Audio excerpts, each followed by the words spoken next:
नमस्कार माझ्या प्रिय विद्यार्थी मित्रांनो.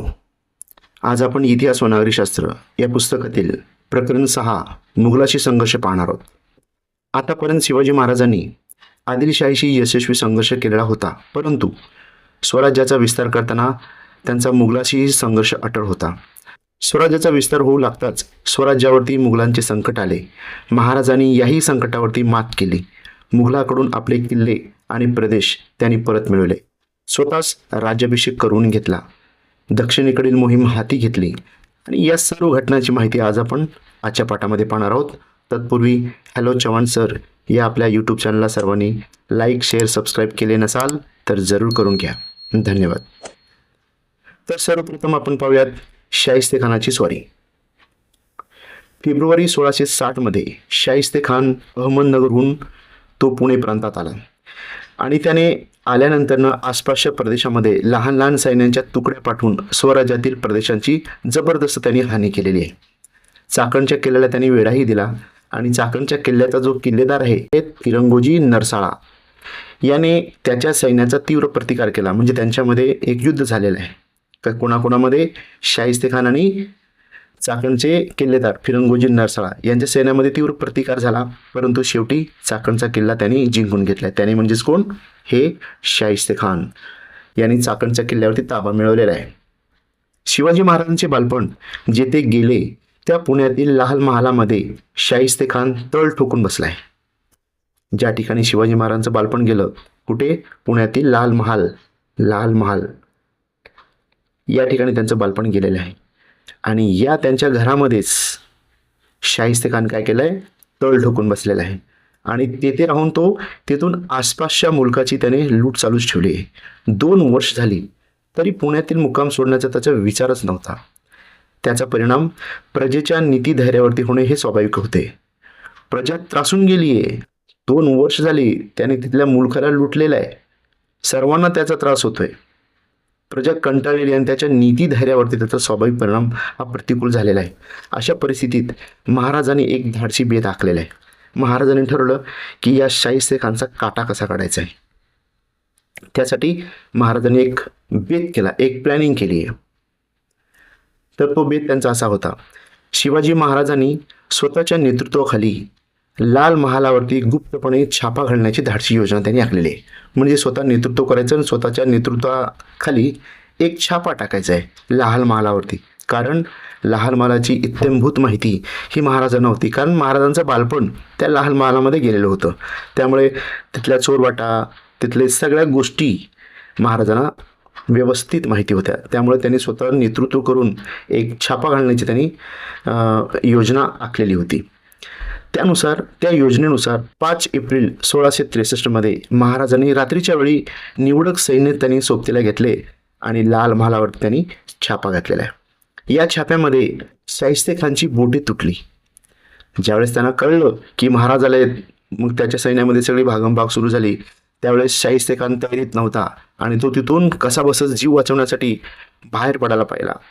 आणि बाहेर पडता पडता त्याला रस्त्यातून जाता येत नव्हतं. तो खिडकीतून उडी मारायला गेला आणि महाराजांनी नेमक्या त्याच वेळेला त्याच्यावरती वार केला. परंतु त्याचं सुदैव होतं शाहिस्तेखानचं, त्याची बोटही छाटलेली आहेत महाराजांनी. त्याची मानहानी झाली, त्याची अब्रू गेलेली आहे. त्याने पुणे सोडले आणि आपला मुक्काम औरंगाबादला हलवलेला आहे. कोण? शाहिस्तेखान. या प्रकारामुळे त्याने औरंगजेबाची नाराजी पण ओढून घेतलेली आहे शाहिस्तेखानाने. औरंगजेबाने त्यास बंगालच्या सुभ्यावरती नेवले, तरी पण हा औरंगजेब त्याला बंगालच्या सुभ्यावरती पाठवलं आहे. शाहिस्तेखानावरील या यशस्वी हल्ल्याचा परिणाम लोकांवरती झाला आणि शिवाजी महाराजांच्या कर्तृत्वावरील जो प्रजेचा विश्वास आहे तो अधिक दृढ आणि वृद्धिंगत झाला आहे. महाराजांची सगळीकडे कौतुक होत आहे, त्याची ख्याती पसरत आहे.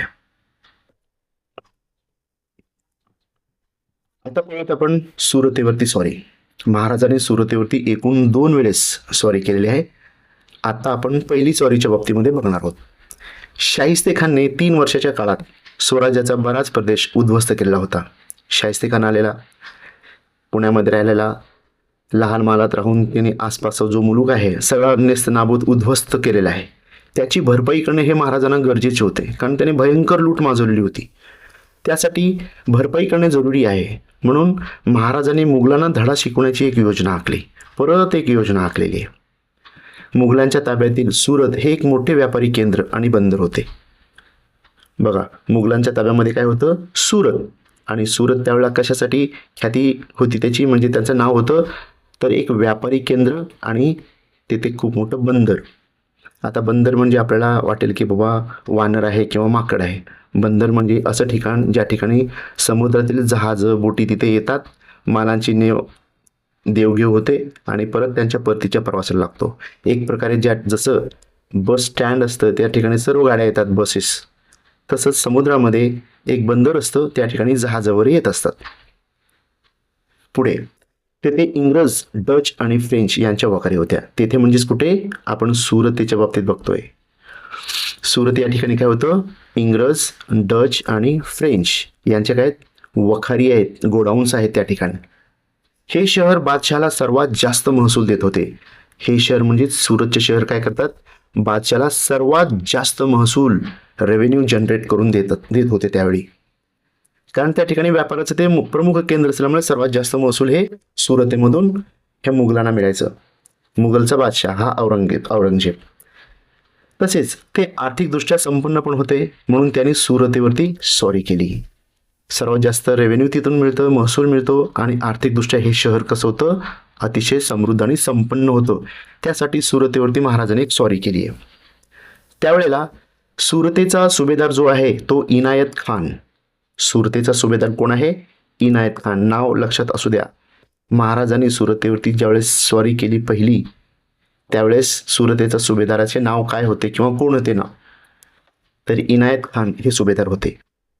महाराजांच्या स्वारीचा प्रतिकार ते करू शकला नाही.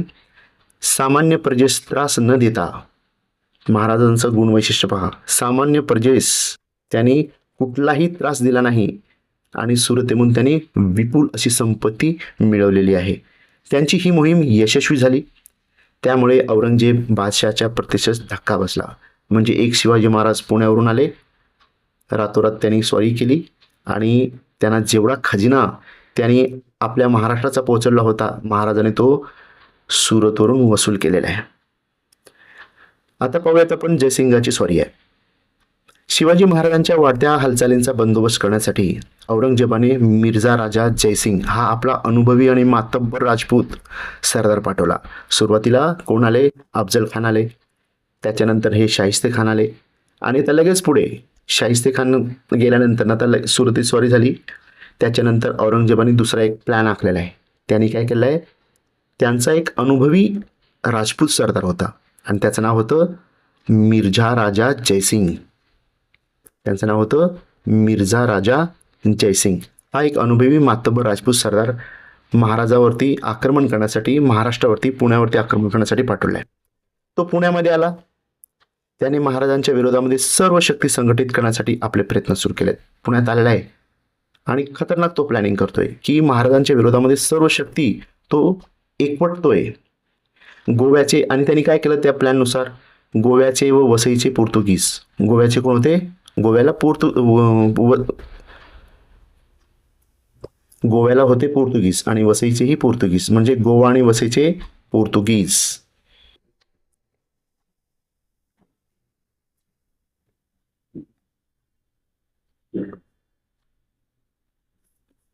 गोव्याचे आणि वसईचे पोर्तुगीज, वेंगुर्ल्याचे डच. बघा, गोवा, वसई पोर्तुगीज, वेंगुर्ले डच आणि सुरतेचे इंग्रज आणि जंजिऱ्याचे सिद्धी हे तर फेमसच होते. यांनी महाराजाविरुद्ध आरमारी मोहीम काढलेले. हा जो मिर्झा राजा आहे त्यांनी एक प्लॅनिंग केलं की महाराजांना आरमार स्थळावरती, आरमारच्या भूमीवरती रोखायचं, त्या ठिकाणी त्यांना बिझी करायचं, व्यस्त करण्याचं, त्रास देण्याचा त्यांनी प्रयत्न केला. त्यासाठी कोकण किनारपट्टी जी आहे, म्हणजे गोवा, कोकण किनारचे हे प्रदेश आहेत, गोवा आहे, वसई आहे, वेंगुर्ले आहेत आणि इंग्रजांच्या हातात जे होतं सुरत, बरोबर, हे सुरत आणि जंजिरा म्हणजे जिंजी, ह्या सर्वांना त्यांनी एकत्र केलं आणि महाराजाविरुद्ध एक आरमाराची त्यांनी मोहीम आखली आहे, असे जयसिंगाने त्यांना सुचवलेलं आहे, म्हणजे औरंगजेबला. शिवाजी महाराजाकडील किल्ले जिंकून घेण्याचा बेत त्यांनी आखला आणि त्यांचा प्लॅन काय होतं? शिवाजी महाराजाकडील जे किल्ले आहेत ते आपण जिंकून घ्यायचे. स्वराज्याच्या विविध भागात मुघल सैनिकांच्या तुकड्या पाठवल्यात आणि दुसरा प्लॅन बघा त्याचा, स्वराज्य म्हणजे महाराजांचे जिथं जिथं राज्य आहे त्या भागामध्ये काय करायचं, मुघल सैनिक पाठवायचे, मुघलांचे सैनिक पाठवायचे, त्यांच्या तुकड्या करून पाठवायच्या. आणि त्या सैन्याने काय केलं, स्वराज्यातील भूप्रदेशाची मोठी हानी केली. आरमार स्तरावरती त्यांना महाराजांना त्यांनी गाठलेलं आहे. त्याचबरोबर महाराजांच्या ताब्यातील जेवढे प्रदेश आहेत त्या प्रदेशावरती त्यांनी सैनिकांच्या मुघलांच्या तुकड्या पाठवून भूप्रदेशाची हानी केली. 2 पॉईंट. तिसरं केलं आहे, महाराजांनी मुघलांना प्रतिकार करण्याचा प्रयत्न केला.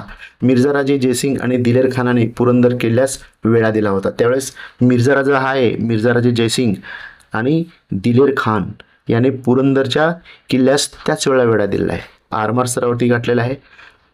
महाराजांच्या ताब्यातील जेवढे प्रदेश आहेत त्या ठिकाणी महाराजांना त्यांनी हानी पोहोचवण्याचा प्रयत्न केला आहे.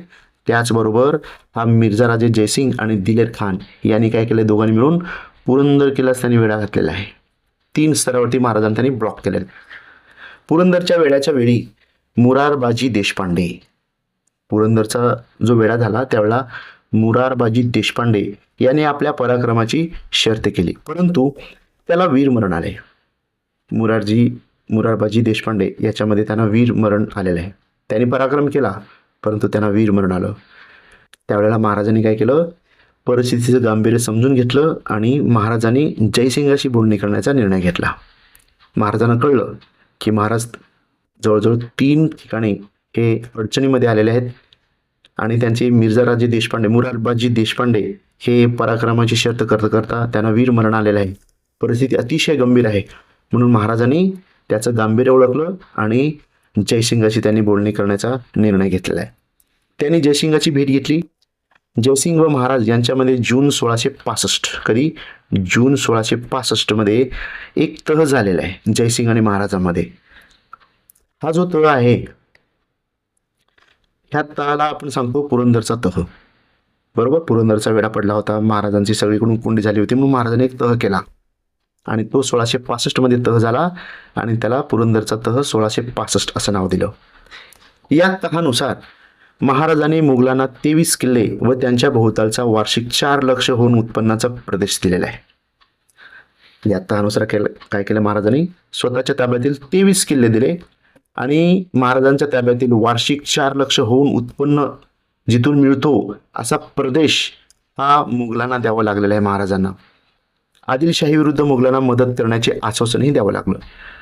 आणि सर्वात दुःखाची गोष्ट अशी की आता मुघलांना लढायचं आहे, महाराजाशी तर लढले परंतु महाराजामध्ये तह करून महाराजाला त्यांनी या ठिकाणी आदिलशाह विरुद्ध लढण्याची, ज्यावेळेस मुघल लढतील त्यावेळेस महाराज हे मुघलाकडून लढावेत असं त्यांच्याकडून आश्वासन घेतलं. म्हणजे आदिलशाही विरुद्ध मुघलांना मदत करण्याचे आश्वासनही महाराजांना द्यावे लागले.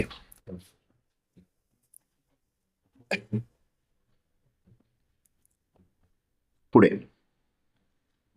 महाराजांची आग्रा भेट आणि त्यांची सुटका आपण बघूयात.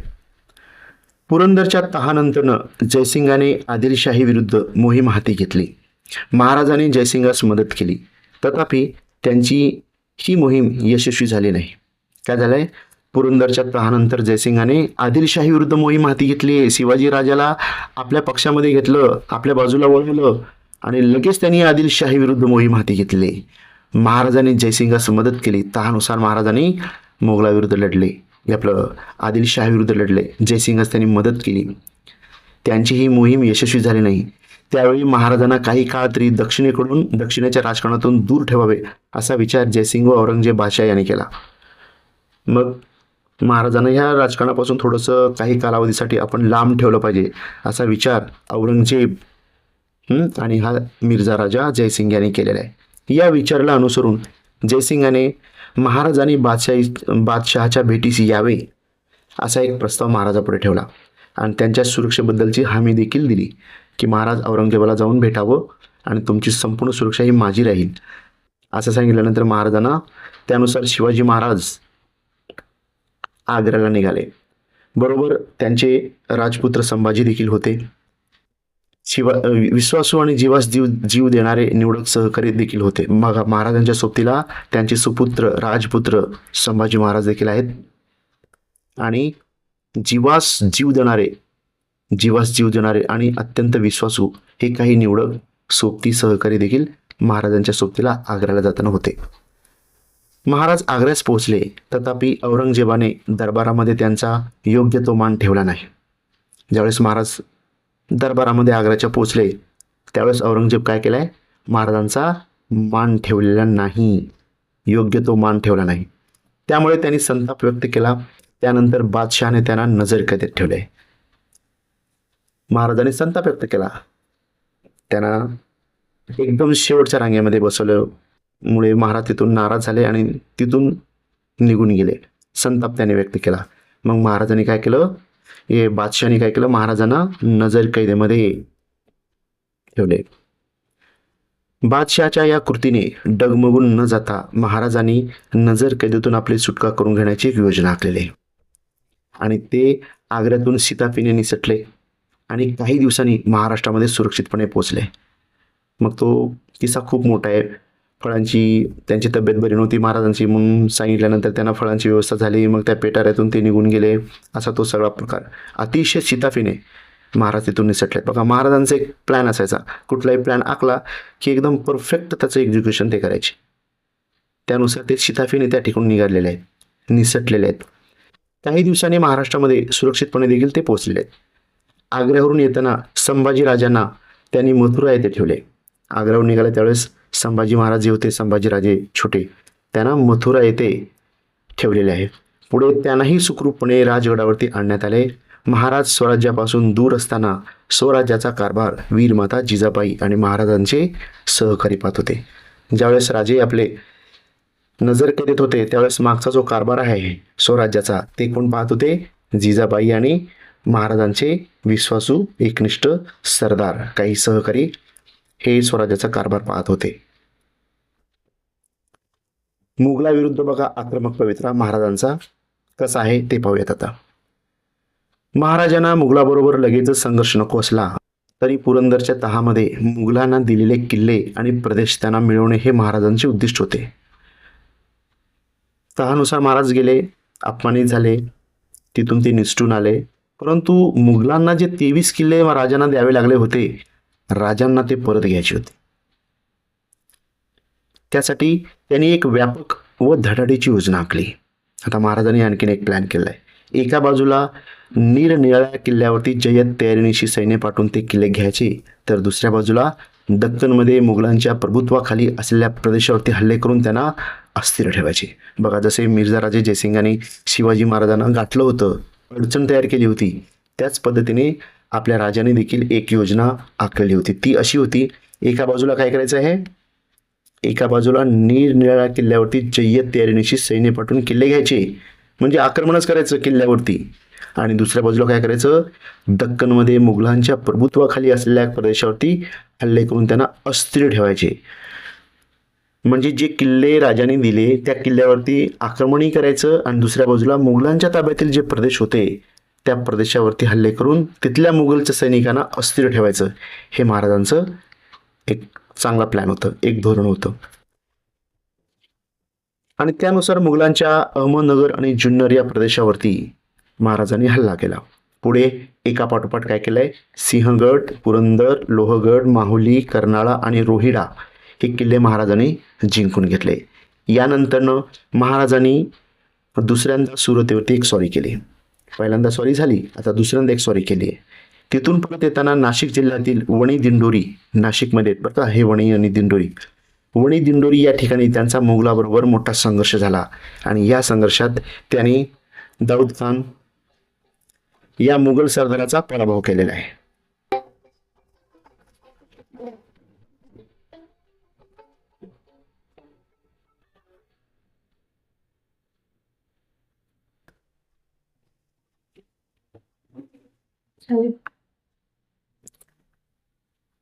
त्यानंतरनं मोरोपंत पिंगळे याने नाशिक जवळील त्र्यंबकगड जिंकून घेतला.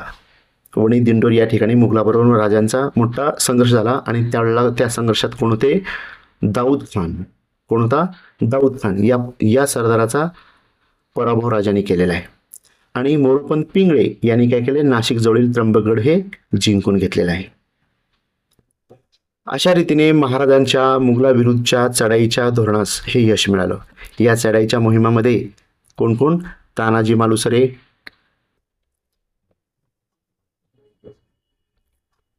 या चढाईच्या मोहिमामध्ये कोण? तानाजी मालुसरे, मोरोपंत पिंगळे, प्रतापराव गुज्जर इत्यादी सरदारांनी मोलाची कामगिरी केली.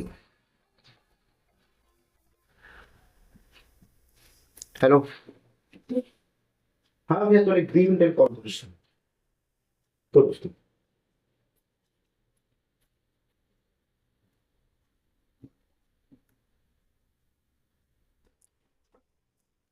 या मोहिमांचे वर्णन कृष्णाजी अनंत सभासद या बकरकाराने पुढीलप्रमाणे केलेले आहे.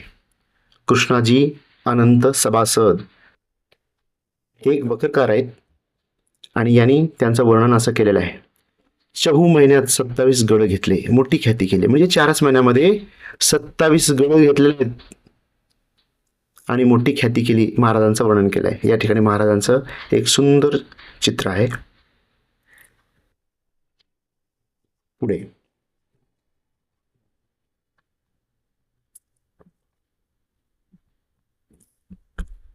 राज्याभिषेक पाहूयात. सतत 30 वर्षाच्या अविश्रांत परिश्रमातून मराठ्यांचे स्वराज्य सरकार साकार झाले. तथापि स्वराज्याचे अस्तित्व स्वतंत्र व सार्वभौम आहे हे स्पष्ट करण्यासाठी या स्वराज्यास अधिकृतता आणि सर्वमान्यता प्राप्त होणे हे आवश्यक आहे. राजांना असं वाटलं की आपण जवळपास 30 वर्षाचा अविश्रांत परिश्रम झालेला आहे आणि मराठ्यांचे एक स्वराज्य साकार झालेलं आहे आणि या स्वराज्यास काय करायचं आहे? स्वराज्याचे अस्तित्व स्वतंत्र व सार्वभौम आहे हे स्पष्ट करण्यासाठी स्वराज्यास अधिकृतता आणि सर्वमान्यता प्राप्त होणे हे आवश्यक होतं. त्यासाठी महाराजांनी काय केलंय? राज्याभिषेकचा बेत केलेला आहे. यासाठी विधिवत राज्याभिषेकाची आवश्यकता होती. म्हणून त्यांनी 6 जून 1674 या दिवशी विद्वान पंडित गागा भट्ट यांच्या हस्ते रायगडावरती आपला राज्याभिषेक करून घेतला. या राज्याभिषेकाद्वारे महाराज आता स्वराज्याचे छत्रपती झाले. सार्वभौमत्वाचे प्रतीक म्हणून त्यांनी राज्याभिषेक शक ही नवीन कालगणनाही सुरू केली आणि ते आता शककर्ते झालेले आहेत. राज्याभिषेक प्रसंगी त्यांनी सोन्याचा होन व तांब्याची शिवराई ही खास नाणी पाडली आणि या नाण्यावरती श्री राजा शिवछत्रपती अशी अक्षरे कोरण्यात आली. राजांचा जो राज्याभिषेक आहे ही डेट लक्षात असू द्या. 6 जून 1674 या दिवशी शिवाजी महाराजांचा राज्याभिषेक झाला आणि हा राज्याभिषेक करण्यासाठी कोण? विद्वान पंडित गागा भट्ट हे आले होते. यांच्या हस्ते हे राज्याभिषेक झालेला आहे रायगडावरती आणि या राज्याभिषेकाद्वारे महाराज आता स्वराज्याचे काय छत्रपती झालेत. तेव्हापासून छत्रपती शिवाजी महाराज असे आपण म्हणतो. सार्वभौमत्वाचे प्रतीक म्हणून त्यांनी काय केले? राज्याभिषेक शक हे देखील नवीन कालगणना त्यांनी सुरू केली आहे. राज्याभिषेक शक, राजांचा राज्याभिषेक झाला तिथून एक नवीन कालगणना राजाने सुरुवात केलेली आहे आणि ते शक करते झाले.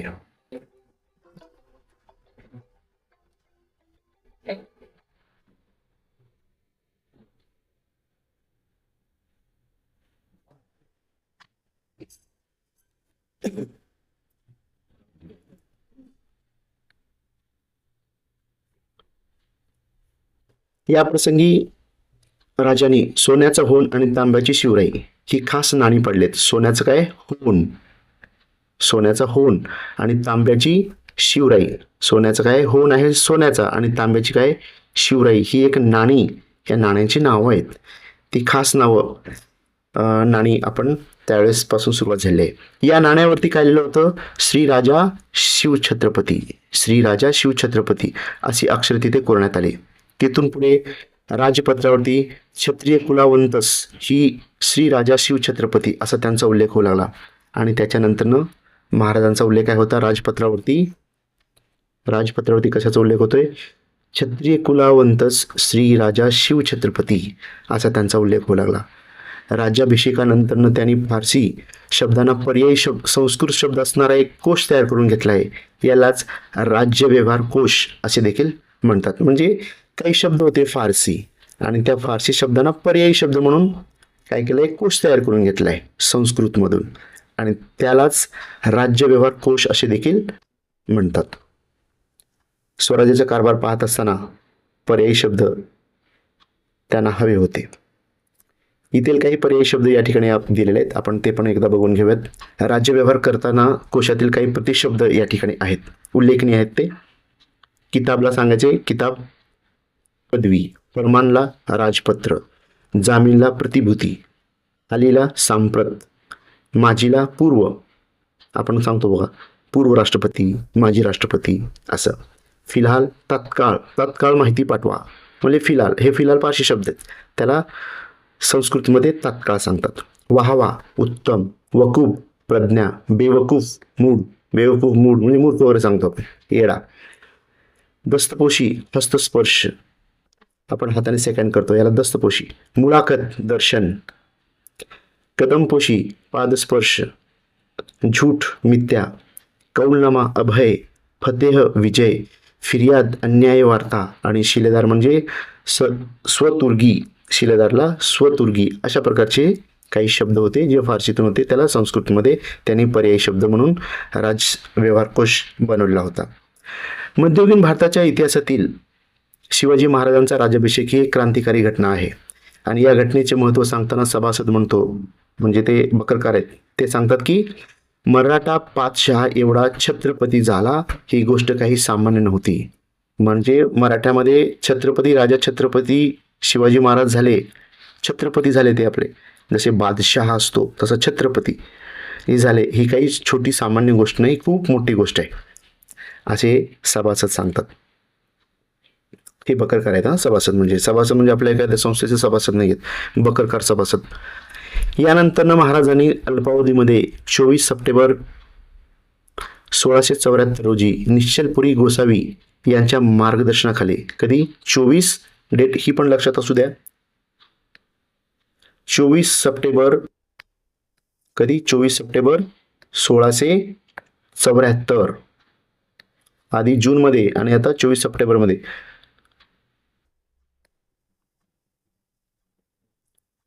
24 सप्टेंबर 1674 रोजी निश्चलपुरी गोसावी, काय नाव आहे? निश्चलपुरी गोसावी, नाव लक्षात असू द्या. निश्चलपुरी गोसावी यांच्या मार्गदर्शनाखाली तांत्रिक पद्धतीने, कोणत्या पद्धतीने? तांत्रिक पद्धतीने राज्याभिषेक करून घेतला. भारतात वैदिक आणि तांत्रिक अशा धर्मकृत्यांचा 2 परंपरा ह्या अस्तित्वात होत्या. त्यावेळेला कोणकोणत्या होत्या? वैदिक आणि तांत्रिक हे 2 धर्मकृत्याच्या परंपरा अस्तित्वात होत्या.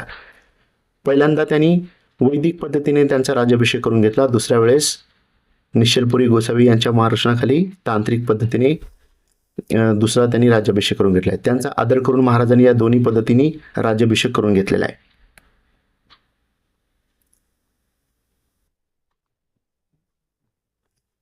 आता पाहूयात आपण दक्षिणेकडची मोहीम.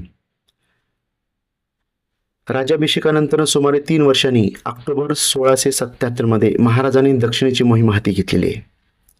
आणि त्यानुसार गोवळकोंड्यास त्यांनी कुतुबशाहीची भेट घेतली. काय केलंय? महाराजांनी दक्षिणेकडची मोहीम आखली. ही अत्यंत महत्त्वाची मोहीम आहे. 1677 मध्ये, कधी? 1677 मध्ये महाराजांनी दक्षिणेची मोहीम आखली. गोवळकोंड्यास त्यांनी कुतुबशहाची भेट घेतली. गोवळकोंडा या ठिकाणी कुतुबशहा होता, त्यांची भेट घेतली. त्यांच्याबरोबर त्यांनी एक मैत्रीचा तह केला, करार केलेला आहे. पुढे महाराजांनी कर्नाटकातील बंगळूर, बघा कर्नाटकातील कुठे? बंगळूर, होसकोटे तसेच सध्याच्या तमिळनाडूतील जिंजी, वेल्लोर इत्यादी ठिकाणी हे जे किल्ले आहेत आणि आदिलशाहीचा इतर काही प्रदेश महाराजांनी हा जिंकून घेतलाय. कुठे? बेंगलोर, होसकोट आणि तमिळनाडूतील जिंजी हे जे किल्ले आहेत महाराजांनी ते जिंकून घेतले आणि हे आदिलशाहींच्या ताब्याकडचे होते काही. त्यांच्या फौजेने तेथील प्रजेला कोणताही त्रास दिला नाही. महाराजांचं एक वैशिष्ट्य होतं, प्रजेला ते कधीच त्रास द्यायचे नाही. त्यांचं जे टार्गेट आहे ते टार्गेट करून परत, त्यांनी प्रजेला कोणताही त्रास दिला नाही. परंतु मुघल आणि आदिलशहा हे जे होते हे राजाला त्रास देणार, ते राजाला तर त्रास द्यायचे, परंतु राजाला त्रास देण्याच्या आधी ते जनतेला त्रास देऊन टाकायचे. प्रचंड नास्तूर, तोडफोड असे करायचे. पण राजे ते नाही करायचे. राजांना जे काम करायचे ते पटकन करून यायचे. जिंकलेल्या प्रदेशाचा कारभार पाहण्यासाठी मुख्य कारभारी म्हणून रघुनाथ नारायण हणमंते यांची महाराजांनी त्या ठिकाणी नेमणूक केली दक्षिणेमध्ये. शिवाजी महाराजांचे सावत्र बंधू व्यंकोजी हे सध्याच्या तमिळनाडूमध्ये असलेल्या तंजावर येथे राज्य करत होते. शिवाजी महाराज एक सावत्र बंधू होते व्यंकोजी, हे कुठे? तमिळनाडूमध्ये असलेल्या तंजावर. कुठे? तंजावरमध्ये, तमिळनाडूतील तंजावर या ठिकाणी राज्य करत होते.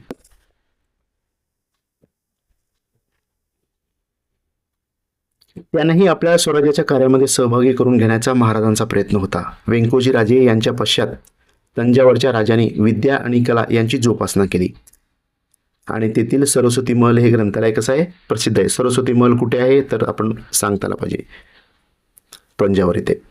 दक्षिणेच्या मोहिमेमध्ये तमिळनाडूतील जिंजीचा किल्ला जिंकून तो स्वराज्याला जोडण्याचा शिवाजी महाराजांच्या कृतीला पुढील काळामध्ये निर्णायक असे महत्त्व प्राप्त झाले आहे. मुघल बादशाह औरंगजेब स्वराज्य नष्ट करण्यासाठी महाराष्ट्रात ठाण मांडून बसल्यामुळे तेव्हाचे छत्रपती राजाराम महाराज यांच्या सुरक्षितेसाठी महाराष्ट्र सोडावा त्यांना लागला होता. त्यावेळी त्यांनी दक्षिणेतील याच जिंजी किल्ल्यावरती आश्रय घेऊन ते स्वराज्याचा कारभार पाहिला. बघा, राजाने जे कार्य केलं होतं, दक्षिणेकडे मोहीम आखून दक्षिणेकडचे काही जिंजी किल्ले किंवा इतरही किल्ले त्यांनी जिंकले होते. महाराज नसताना त्यांच्या हयातीच्या नंतरनं ज्यावेळेस स्वराज्यावरती चालून आला होता औरंगजेब, त्यावेळेला राजाराम महाराजांना महाराष्ट्र किंवा पुणे जे आहे हे प्रदेश सोडून दक्षिणेकडे जावं लागलं होतं आणि तिथे जाऊन म्हणजेच दक्षिणेत जाऊन ते जिंजीच्या किल्ल्यावरती राहिले आणि तिथून त्यांनी राज्यकारभार चालवला. कल्पना करा मित्रांनो की जिंजी या किल्ल्यावरती राजांचा अधिकार नसला असता तर काय झालं असतं? राजाराम महाराजांचं काय झालं असतं? किती संकटामध्ये आले असते? तर महाराजांची प्रत्येक कृती ही आपल्यासाठी एक अभ्यासनाचा विषय आहे. शिवाजी महाराजांच्या या दक्षिण विजयानंतरनं थोड्याच अवधीत 3 एप्रिल 1680 रोजी राजांचे रायगडावरती निधन झालेलं आहे. वयाच्या 50शीतील त्यांच्या निधनाने स्वराज्याची अपरिमित अशी हानी झाली आणि एका महान अशा युगाचा या ठिकाणी अंत झालेला आहे. आणि या ठिकाणी शिवाजी महाराजांची समाधी आहे रायगडची. हे आपण फोटोमध्ये या ठिकाणी बघतोय. शिवाजी महाराजांची समाधी रायगड तुम्हाला चित्रात दिसत असेल.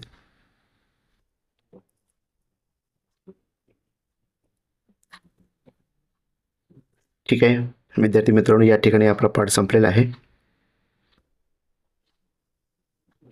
या ठिकाणी एक आपण पाहूयात. शिवाजी महाराजांच्या राज्याभिषेकासाठी अत्यंत मौल्यवान व भव्य सिंहासन बनवण्यात आले होते आणि सिंहासनाच्या 8 दिशांना 8 रक्तजडित हे स्तंभ होते. 32 मण सोन्याचे हे सिंहासन मौल्यवान रत्नांनी जडवलेले होते. आता मण हे एक गणिताच्या शिक्षकाकडून आपण समजून घ्यायला सांगतात. आपण समजून घेऊयात मण हे काय आहे.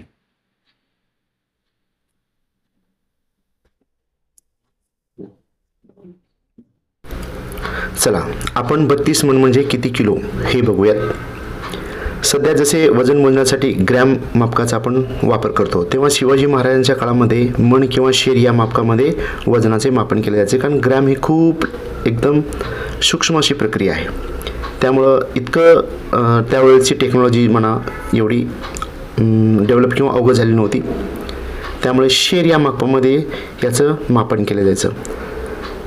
आता शेर म्हणजे किती बाबा? तर शेर म्हणजे काय आहे? एक शेर म्हणजे किती वगैरे बघायचं असेल तर 16 शेर म्हणजे 1 मण व्हायचं.